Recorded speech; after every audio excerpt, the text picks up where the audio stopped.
Hello, I'm Amy Zawi with the Jerusalem Connection Report for Friday, December 16, Antisemitism, a Unified Definition. One of the problems in this world is that folks often have arguments over things, whether they're in essays or at coffee shops or on political stages. They argue using the same words, but they define them differently, and thus there's always a point of contention. This is called equivocating terms. It is a problem I've seen in essay writing classes that I've taught for over 15 years, and I see the problem manifested on talk shows and in the news all the time.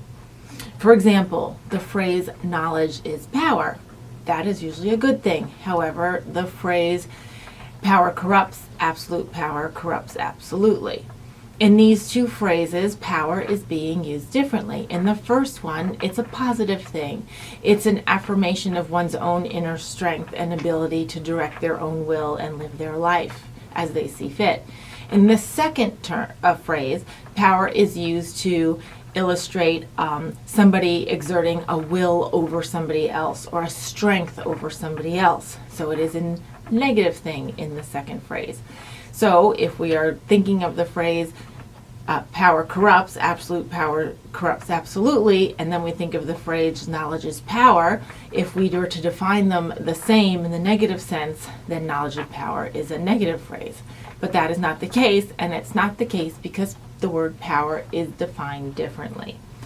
So with that as an example, there's other terms that are bantered about and argued in today's society, and one of those phrases is anti-Semitism. People say anti-Israel, people say anti-Jew, people say it's just criticism, people say they're simply anti-Zion.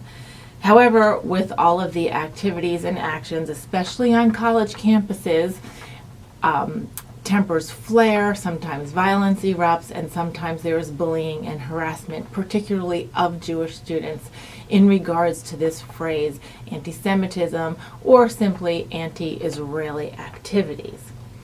This is a huge issue, and in a recent article in Higher Ed magazine, a report noted that the U.S. Department of State does have a working and defined definition that can be applied to assessing situations and judging them correctly. The State Department defines anti-Semitism as, and I quote, a certain perception of Jews which may be expressed as hatred towards Jews. Rhetorical and physical manifestations of anti-Semitism are directed toward Jewish or non-Jewish individuals and or their property, towards the Jewish community, its institutions, and its religious facilities. Now, this working definition by the U.S. State Department is now part of a resolution passed at a bipartisan level in the U.S. Senate.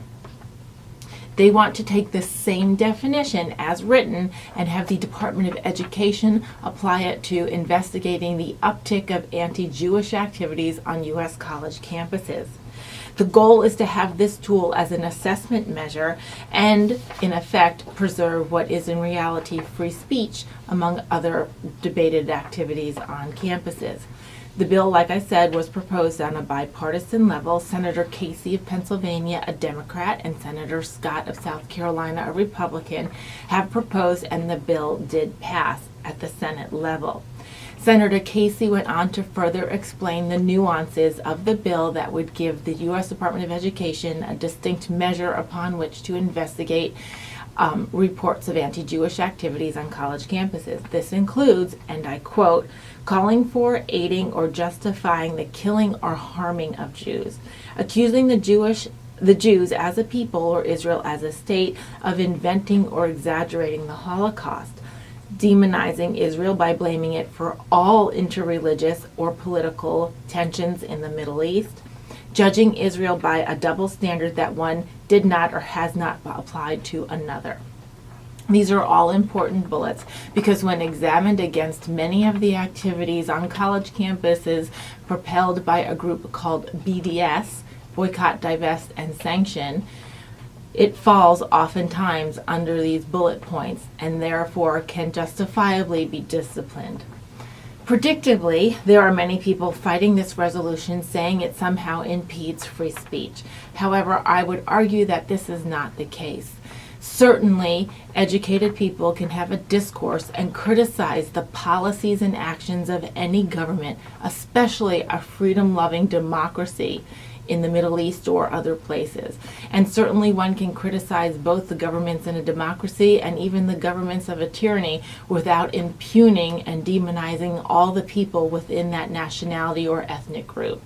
Therefore, the idea that these definitions somehow quell freedom of speech, which is the argument of the Students for Justice for Palestine group, which often organizes BDS activities on campus, I would say that this counter argument is in fact false, and it can be proven that a peaceful and intellectual debate of policies about Israel can occur without demonizing all of the Jewish students or the people who support the Jewish students, which is in case the fact on many college campuses during these protests against Israel. Please pray for our legislature and the entire incoming U.S. administration as they make progress on putting forth measurable and assertable pushbacks to anti-Jewish activities that result in the harm, bullying, or harassment of Jewish students or anyone who supports the state of Israel in whole, even if they're criticizing particular policies. Shavua Tov, have a great week, and Shabbat Shalom.